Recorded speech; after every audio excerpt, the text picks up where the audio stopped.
नमस्कार, FM news देख रहे हैं आप। मैं हूं आपके साथ प्रतीक्षा चहल। मुख्यमंत्री योगी आदित्यनाथ की अगुवाई में बीजेपी ने यूपी में शानदार जीत हासिल की है। पिछले 37 सालों में ऐसा पहली बार हुआ जब किसी मौजूद सरकार ने रिपीट किया हो। बीजेपी की बड़ी लहर के बावजूद योगी सरकार के 11 ऐसे मंत्री जो 2022 का विधानसभा चुनाव जीतने में विफल रहे। चुनाव आयोग की वेबसाइट के मुताबिक 402 सीटों का परिणाम जारी हो चुका है और बीजेपी ने अकेले 255 सीटों पर जीत दर्ज की है। अब उसकी सहयोगी पार्टियां अपना दल के खाते में 12 सीटें, निषाद पार्टी के हिस्से में 6 सीटें आई हैं। समाजवादी पार्टी ने 111 सीटें जीती हैं। योगी सरकार के हारने वाले मंत्रियों में सबसे पहला नाम डिप्टी सीएम केशव प्रसाद मौर्य का है, जिन्हें समाजवादी पार्टी की पल्लवी पटेल ने सिराथू सीट से 7,337 वोटों से हरा दिया। शामली जिले के थाना भवन सीट से गन्ना मंत्री सुरेश राणा रालोद उम्मीदवार अशरफ अली खान से 10,000 से ज्यादा वोटों से हार गए।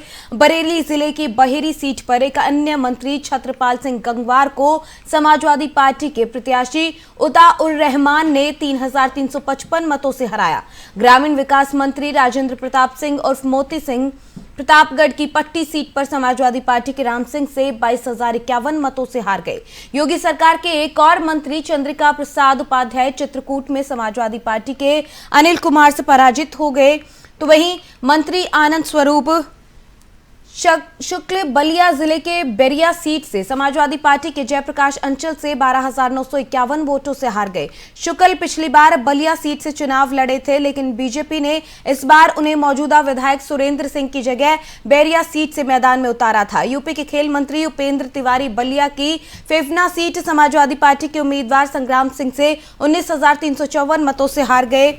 वहीं फतेहपुर के हुसैनगंज सीट पर समाजवादी पार्टी की उषा मौर्य ने मंत्री रणवेंद्र सिंह धुनी को 25,181 मतों से हराया।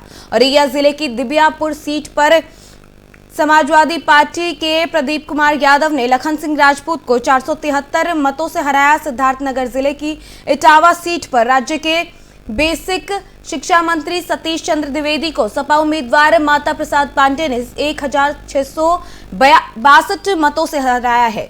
गाजीपुर सीट पर एक अन्य मंत्री संगीता बलवंत को भी सपा के जयकिशन के सामने हार का सामना करना पड़ा। 1,692 मतों से उन्हें हार का सामना करना पड़ा है।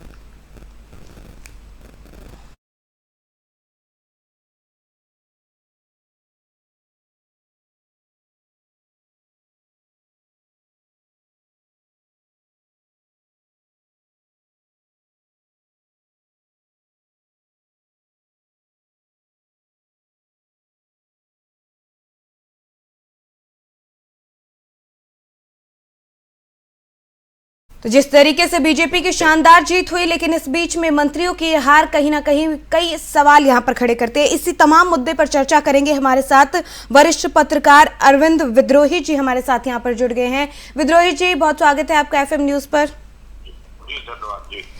विद्रोही जी, जिस तरीके से कल के नतीजों को देखते हैं, एक तरफ जहां पार्टी 37 साल बाद एक इतिहास दोहराती हुई एक इतिहास बनाती हुई नजर आ रही है, तो कहीं ना कहीं बड़े चेहरे हारते हुए भी नजर आए हैं। इसको किस तरीके से देखेंगे हम, पूरे जो रिजल्ट कल यूपी का रहा है?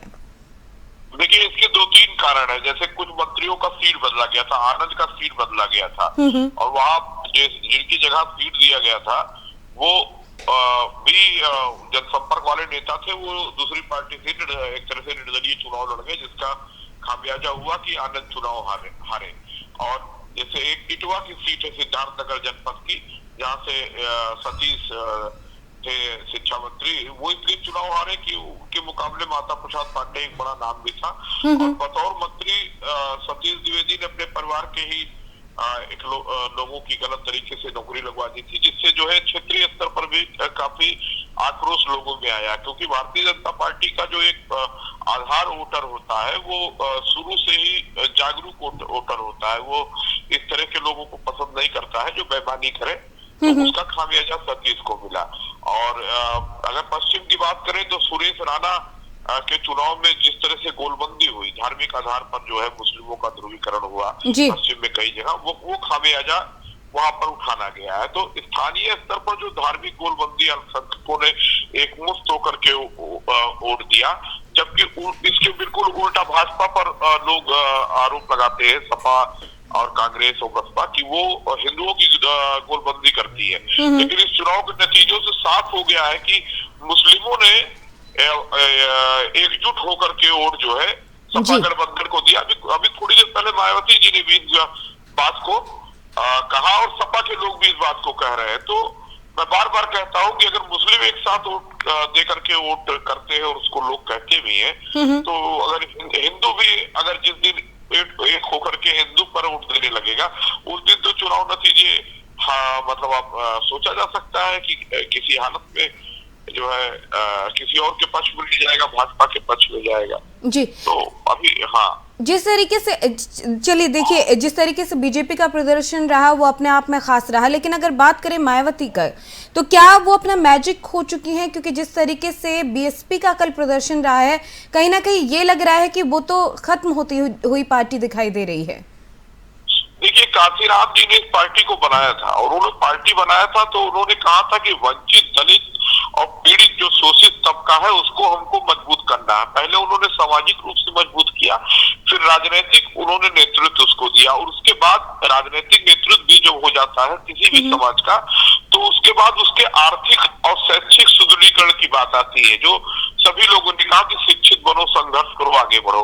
अब वो जो नरेंद्र मोदी जी की सरकार आने के बाद इन्होंने जो आर्थिक सुदृढ़ीकरण का काम किया है दलित और कमजोर वर्ग के लिए, जैसे कि शौचालय बना देना, उज्ज्वला का कनेक्शन दे देना और कोविड-19 के समय में राशन जो है लोगों के पास पहुंचना, तो ये वो मतलब ये वो तत्व है जिसने मनुष्य के जीवन को, जो जिनको ये उपलब्ध नहीं था, उनको सीधे पहुंचा है। और ये वो तबका था कि जिसने जब देखा कि सीधी लड़ाई में समाजवादी पार्टी गठबंधन आ रही है भाजपा की, तो उसने ये महसूस किया कि सपा के गठबंधन से बजाय भारतीय जनता पार्टी का गठबंधन आ जाए, मोदी का नेतृत्व आ जाए। अगर मायावती जी लड़ती हुई दिखती तो उनके साथ रुक सकता था, क्योंकि वो जो दलित वंचित शोषित वर्ग है वो कहीं से वो सुरक्षा भी चाहता है अपनी, और सुरक्षा योगी आदित्यनाथ के नेतृत्व में बहुत प्रभावी तरीके से रही है। लोगों ने सुरक्षा महसूस किया है, इसका लाभ मिला है जी। जिस तरीके से सपा को भी अगर हम देखते हैं, सपा के मुखिया की तरफ से, अखिलेश यादव की तरफ से ये कहा गया कि यूपी की जनता का सीटें 2.5 गुना और मत प्रतिशत जो है वो 1.5 गुना बढ़ाने के लिए धन्यवाद, और ये भी कहते नजर आए कि हमने दिखा दिया कि बीजेपी की सीटों को घटाया जा सकता है। सपा के पूरे प्रदर्शन को किस तरीके से देखेंगे, क्योंकि पहले के प्रदर्शन और अब जो ये प्रदर्शन रहा है उसको किस तरीके से देखें? देखिए, तीसरे चरण के बाद चौथे चरण से विभिन्न डिबेट्स में मैंने कहना शुरू कर दिया था कि अगर 140 सीटों से कम समाजवादी पार्टी को मिलती है तो इसके जिम्मेदार समाजवादी पार्टी के नेताओं के अनर्गल बयान होंगे, और वही हुआ। जो जिस तरह से भगवा, चिलम, धुआं और अगड़ा पिछड़ा और खदेड़ा कर देंगे, तो उसका नतीजा हुआ कि आप अवध में और पूर्वांचल में समाजवादी पार्टी का जो अपना आकलन था कि हम बढ़ेंगे, और ये होना भी था, ये बिल्कुल स्वाभाविक था। सबको मालूम था कि भारतीय जनता पार्टी के पास संकट है, इसीलिए पूरी ताकत लगाई थी।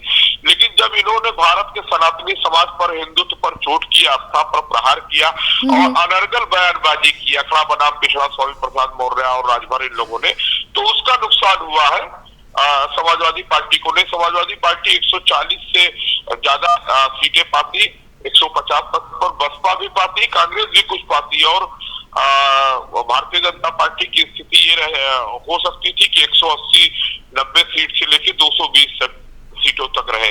दो चीज हुई है, भारतीय जनता पार्टी के जमीन कार्यकर्ता से लेकर शीर्ष नेतृत्व तक पूरी ईमानदारी से, बहुत मजबूती से काम किया है। दूसरी तरफ समाजवादी पार्टी गठबंधन के लोगों ने, सपा नेतृत्व ने बहुत अनर्गल बयानबाजी किया है, उसका खामियाजा उनको भुगतना पड़ा है। और इस 5 साल में मत प्रतिशत जैसे बढ़ने की बढ़ाया, तो धन्यवाद आगे बढ़ने का। मुझे लगता है कि आने वाले चुनाव में समाजवादी पार्टी को के सामने बड़ी चुनौती ये है कि वो अपना ये अभी का जो प्रदर्शन है वही बचा करके रख ले जा पाए इस 5 साल में, तो बहुत बड़ी उपलब्धि होगी।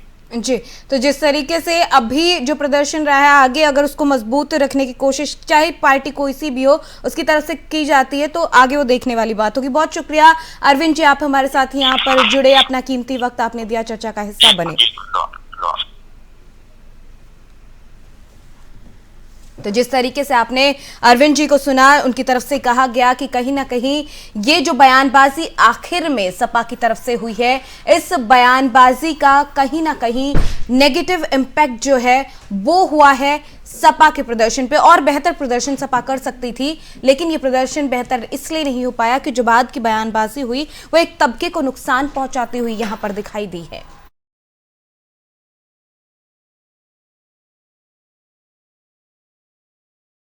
कहते हैं पंजाब की जनता जिसको पसंद करती है दिल खोलकर उसका साथ देती है, और दिल्ली वालों के बाद आपका जादू अब पंजाब वालों के सर पर भी चढ़कर बोला है। पंजाब में आम आदमी पार्टी के तूफान के आगे समूचा विपक्ष तिनके की तरह बिखर गया। आम आदमी पार्टी ने ऐतिहासिक जीत दर्ज करते हुए पंजाब की 117 सीटों में से 92 सीटों पर शानदार जीत दर्ज की है। आपके तूफान के आगे क्या सीएम चन्नी, क्या अमरिंदर, क्या अकाली के बादल, सभी को मुंह की खानी पड़ी। चुनाव से पहले बड़े बड़े दावे करने वाले पंजाब कांग्रेस के मुखिया नवजोत सिंह सिद्धू को भी अमृतसर पूर्व से शिकस्त का सामना करना पड़ा। अमृतसर से लेकर अंबाला तक, चमकौर साहिब से लेकर भदौर तक, पटियाला से लेकर पठानकोट तक आपके आगे किसी की एक ना चली। पंजाब में शानदार जीत के बाद आम आदमी पार्टी के संयोजक अरविंद केजरीवाल गदगद नजर आए। वहीं गोवा में विधानसभा चुनाव के नतीजे आ चुके हैं और ऐसे में गोवा में बीजेपी को 20 सीटें मिली, वहीं कांग्रेस 11 सीटों पर सिमटी तो आम आदमी पार्टी 2 और एमजी को 2 सीटें जीतने में कामयाबी हासिल हुई। बीजेपी ने निर्दलीय और महाराष्ट्रवादी गोमांतक पार्टी के समर्थन में सरकार बनाने का दावा किया है। हालांकि अभी इस बात पर संशय बना हुआ है कि प्रमोद सावंत फिर सीएम बनेंगे या नहीं, क्योंकि बीजेपी किसी नए चेहरे पर भी दांव खेल सकती है। इससे पहले बीजेपी के गोवा चुनाव प्रभारी देवेंद्र फडणवीस ने कहा था कि शुक्रवार को विधायक दल की बैठक होगी। इस बैठक के बाद सरकार बनाने का दावा पेश करने का फैसला लिया जाएगा। हालांकि राज्य का मुख्यमंत्री कौन होगा, अभी इस पर सस्पेंस बना हुआ है। दरअसल पार्टी के एक धड़े का कहना है कि मुख्यमंत्री पर फैसला विधायक दल की बैठक में लिया जाएगा। वहीं बीजेपी नेता विश्वजीत राणे ने कहा कि गोवा के लोगों ने जनता के लिए काम करने वाली पार्टी को वोट दिया है। लोगों ने भ्रष्टाचार करने वालों को बाहर का रास्ता दिखाया। जब उनसे सवाल किया गया कि क्या प्रमोद सावंत फिर सीएम बनेंगे, इस पर उन्होंने कहा ये काफी संवेदनशील सवाल है, मुझे नहीं पता, पार्टी नेतृत्व इस पर फैसला लेगा। माना जा रहा है कि गोवा में बीजेपी को मिली जीत के बाद सीएम प्रमोद सावंत का कद बढ़ गया है। प्रमोद सावंत ने तीसरी बार सांकली सीट से जीत हासिल की। प्रमोद सावंत 2019 में मनोहर पर्रिकर के निधन के बाद सीएम बने थे, लेकिन इस बार बीजेपी ने उनकी अगुवाई में 20 सीटें हासिल की। ऐसे में माना जा रहा है कि बीजेपी उन्हें फिर से सीएम बना सकती है। वहीं भारतीय जनता पार्टी अपने इतिहास में पहली बार बहुमत के साथ मणिपुर में सबसे बड़ी पार्टी बनकर उभरी है। इस टारगेट को हासिल करने में शांति सुलह की राजनीति, सत्ता संसाधनों की राजनीति और टारगेटेड स्टेट स्कीम ने काफी मदद की है। मणिपुर में भाजपा ने 60 सीटों में से 32 सीटों पर जीत दर्ज की। विपक्षी दल कांग्रेस अपना अब तक का सबसे खराब प्रदर्शन करते हुए सिर्फ 5 सीटों पर सिमट गई, जबकि 2017 में वो सबसे बड़ी पार्टी थी। हालांकि 3 बार मुख्यमंत्री रह चुके इबोबी सिंह ने थोबल सीट से जीत हासिल की है। बिहार के मुख्यमंत्री नीतीश कुमार की पार्टी जनता दल ने 6 और नेशनल पीपुल्स पार्टी ने 7 सीटें जीती हैं। नगा पीपुल्स फ्रंट को 5 सीटें मिली। जदयू को पिछले चुनाव में जीत नहीं मिली थी 2 सीटों पर, क्योंकि पीपुल्स अलायंस को भी जीत मिली है। 3 सीटों पर निर्दलीय उम्मीदवारों ने जीत हासिल की है।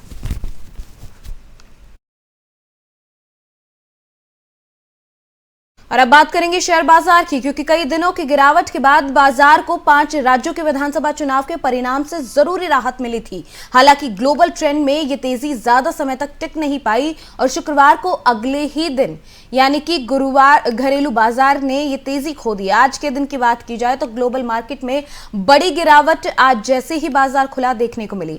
बीएसई, सेंसेक्स और एनएससी निफ्टी दोनों 0.50% तक गिर गए। सेंसेक्स और निफ्टी पर सेशन शुरू होने के पहले ही प्रेशर दिख रहा था। जैसे ही कारोबार शुरू हुआ, सेंसेक्स 300 अंक से ज्यादा लुढ़क गया।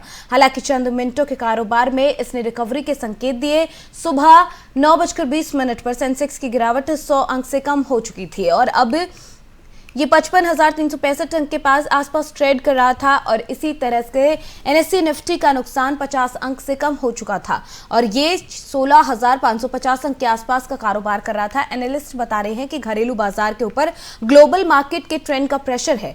कल अमेरिकी बाजार में गिरावट देखने को मिली थी। अमेरिका में महंगाई के 40 साल के उच्च स्तर पर पहुंच जाने से सेंट्रल बैंक फेडरल रिजर्व के लिए ब्याज दरें बढ़ाने के सिवाय कोई अन्य ऑप्शन नहीं बचा। इस आशंका में वॉल स्ट्रीट में गिरावट देखने को मिली। आज एशियाई बाजार भी ठीक ठाक गिरे। हांगकांग का हैंग सेंग करीब 3% तक गिरा तो जापान का निफ्टी 2% के नुकसान में है। विदेशी पोर्टफोलियो निवेशकों की बिकवाली भी घरेलू बाजार के ऊपर प्रेशर भी बना रही है।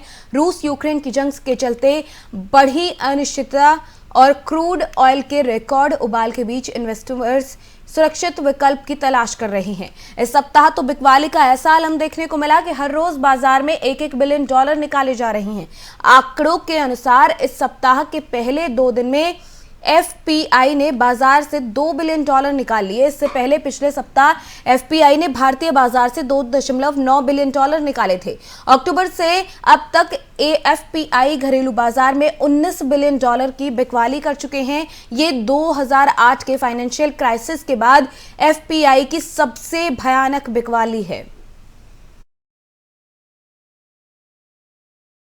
और अब बात करेंगे रूस और यूक्रेन के बीच में जारी युद्ध की। 16वां दिन आज है और गुरुवार देर रात को रूस की सेना ने मारियुपोल शहर में एक हवाई हमला किया। उधर खार्किव के मेयर ने दावा किया है कि रूस ने शहर में 400 से ज्यादा घरों को तहस-नहस कर दिया। यूक्रेन के राष्ट्रपति जेलेंस्की ने रूस पर मारियुपोल शहर में ह्यूमन कॉरिडोर पर हमले का आरोप लगाया है। वहीं जेलेंस्की ने कहा कि रूस का यह आरोप मुझे चिंता में डाल देता है कि यूक्रेन रासायनिक हमलों की योजना बना रहा है। जेलेंस्की ने यह भी कहा कि अगर रूस ऐसा कुछ करता तो उससे गंभीर प्रतिबंधों से गुजरना होगा। वहीं मारियुपोल के मेयर वादिम बायचेंको ने कहा कि रूसी आक्रमणकारियों ने मारियुपोल, डोनेत्स्क, ओब्लास्ट में आवासीय क्षेत्रों पर तोपखाने और रॉकेट सिस्टम से गोलीबारी की है। उन्होंने शहर से नागरिकों की निकासी को भी रोका है। यूक्रेन की शिक्षा और विज्ञान मंत्री सेहरी शकरलेट ने कहा कि युद्ध की शुरुआत के बाद से रूसी सेना ने 280 से ज्यादा स्कूलों को गोलीबारी का निशाना बनाया है। उन्होंने कहा कि रूसी सेना ने बमबारी और गोलाबारी के माध्यम से 280 शैक्षणिक संस्थानों को नष्ट या क्षतिग्रस्त कर दिया। वहीं यूक्रेन के रक्षा मंत्री ने रूस के हमले को आतंकवादी युद्ध बताया। रक्षा मंत्री ओलेंस्की ने कहा कि रूसी सेना ने यूक्रेनी सेना की तुलना में ज्यादा नागरिकों को मार डाला। रूस ने यूक्रेन की राजधानी कीव पर कब्जे की कोशिश और तेज कर दी है। ताजा जानकारी के मुताबिक 60 किलोमीटर लंबा जो रूसी सैन्य काफिला था वो अब कीव की ओर नजदीक बढ़ गया है और अब उसे सैन्य काफिले के सैनिक इधर उधर फैल गए हैं और फिर से तैनात हो गए हैं। ये काफिला कई दिक्कतों की वजह से कई दिनों से थमा हुआ था। वहीं यूक्रेन के राष्ट्रपति जेलेंस्की ने यूक्रेन में रूसी संपत्ति की जब्ती की अनुमति देने वाले कानून पर हस्ताक्षर कर दिए। ये यूक्रेन को बिना किसी मुआवजे के रूसी संघ या उसके निवासियों की संपत्ति को जब्त करने की अनुमति देता है।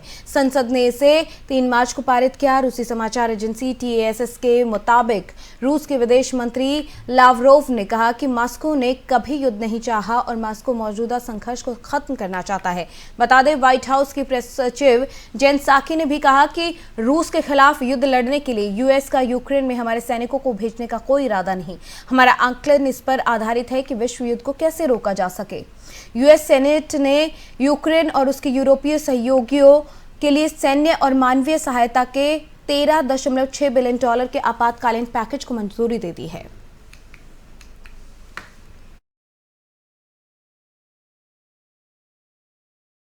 चलिए, बुलेटिन में फिलहाल मेरे साथ इतना ही। आप देखते रहिए FM न्यूज़। नमस्कार।